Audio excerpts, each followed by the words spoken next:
I think so. But are you implying this, Dalila? Because I don't understand. Here in the same conference, there have been several times when it's been mentioned that certain information is false, and in the end it turns out to be true. At what point? But I have, look, this space. You are here with the absolute right to ask whatever you want. A reporter reminded President Claudia Sheinbaum of the times the government has lied, which caused a tense moment during the morning press conference. In this video, I'll tell you what happened and how the president responded.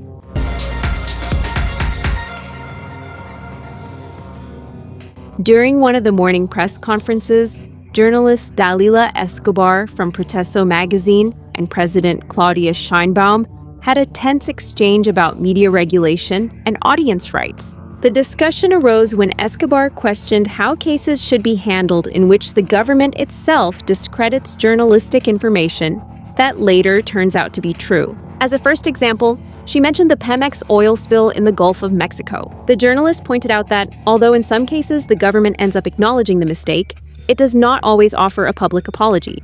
And for that reason, she questioned how effective the mechanisms provided for in the new law would be to correct this type of situation. In response, and visibly upset, the president insisted that it was necessary to tell the whole story. She explained that at first, her government believed it was a natural phenomenon. That is, natural oil seeps. However, she stated that after requesting a scientific analysis from the Secretariat of Science, it was confirmed that, indeed, it was a Pemex spill. A version that, it's worth noting, several media outlets had already pointed out from the beginning. Recall the Pemex oil spill in the Gulf of Mexico, which at one point was dismissed. Dalila, why don't you share the second part? If you don't tell the whole story, we only get half the story. It was also due to the media's insistence. They were publishing the information. The president, from the very beginning, regardless of what the media had published, asked the Secretariat of Science to appoint a scientific team to determine the origin of the spill.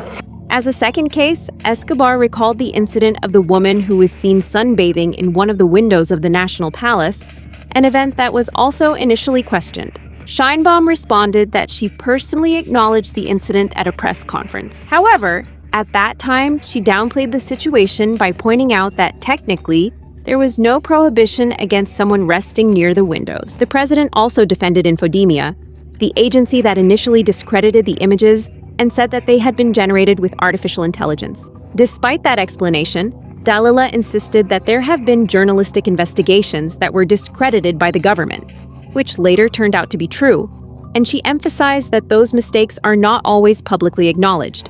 In response to this remark, Sheinbaum asked her what she was implying and argued that the morning conference is an open space with the right to reply, since journalists can express themselves freely. She confirmed that there had been reports of a person sunbathing at the palace windows, just to mention one case. Here you admitted it, but there were other entities, for example, like Infodemia, that assumed and took it for granted that it was false.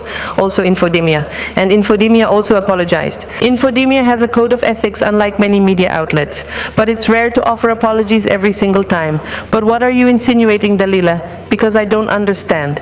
Here, in this very conference, there have been several times when certain information was said to be false, and in the end it turned out to be true. In some cases, it's admitted, but not in all. At what point? But I have, look, this space.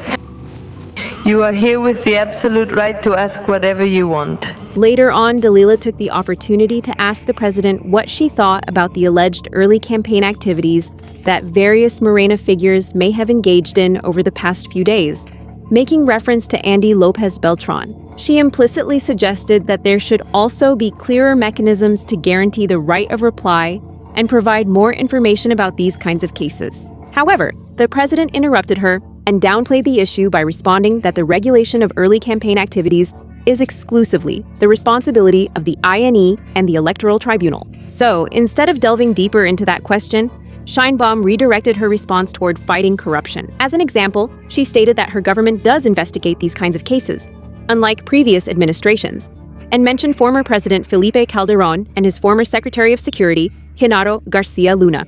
Regarding early campaign activities, if she agrees, the electoral process is determined by the INE. The law is very clear. The INE and the tribunal determine whether something counts as early campaign activity.